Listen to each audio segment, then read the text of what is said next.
ਨਾ ਤੂਤਾਂ ਦੀਆਂ ਛਾਵਾਂ ਰਹੀਆਂ, ਨਾ ਚਰਖੇ ਕੱਤਦੀਆਂ ਮਾਵਾਂ ਰਹੀਆਂ, ਨਾ ਟਿੰਡਾਂ ਖੂਹ ਮੁਟਿਆਰਾਂ ਰਹੀਆਂ, ਨਾ ਹਾਲੀਆਂ ਦੀਆਂ ਕਤਾਰਾਂ ਰਹੀਆਂ, ਨਾ ਉਹ ਲੱਸੀਆਂ ਚਾਟੀਆਂ ਰਹੀਆਂ, ਨਾ ਮਰੂੰਡੇ ਦੀਆਂ ਹੱਟੀਆਂ ਰਹੀਆਂ। ਸੱਜਣ ਰਹਿ ਨਾ ਸਾਂਝਾਂ ਰਹੀਆਂ, ਨਾ ਮੇਲ ਮਿਲਾਪ ਦੀਆਂ ਤਾਂਘਾਂ ਰਹੀਆਂ।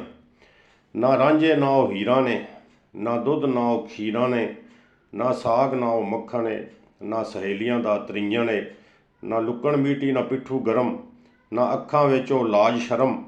ਨਾ ਹਲ ਪੰਜਾਲੀ ਨਾ ਖੂਹ ਰਹਿ, ਨਾ ਰਿਸ਼ਤੇ ਨਾਤੇ ਨਾ ਉਹ ਮੂੰਹ ਰਹਿ, ਨਾ ਸ਼ਾਦੀਆਂ ਦੇ ਰੰਗਲੇ ਪੀੜੇ ਰਹੇ, ਨਾ ਵਾਣ ਦੀ ਮੰਜੀ ਨਾ ਮੂੜੇ ਰਹੇ।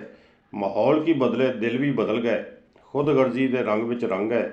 ਹੁਣ ਕੋਈ ਕਿਸੇ ਨੂੰ ਪੁੱਛਦਾ ਨਹੀਂ, ਕੋਈ ਕਿਸੇ ਵੱਲ ਤੱਕਦਾ ਨਹੀਂ, ਸਭ ਕਹਿਣ ਨੂੰ ਰਿਸ਼ਤੇਦਾਰੀਆਂ ਨੇ, ਉਂਝ ਤੇ ਨਾਲ ਨਾਲ ਬੂਹੇ ਬਾਰੀਆਂ ਨੇ।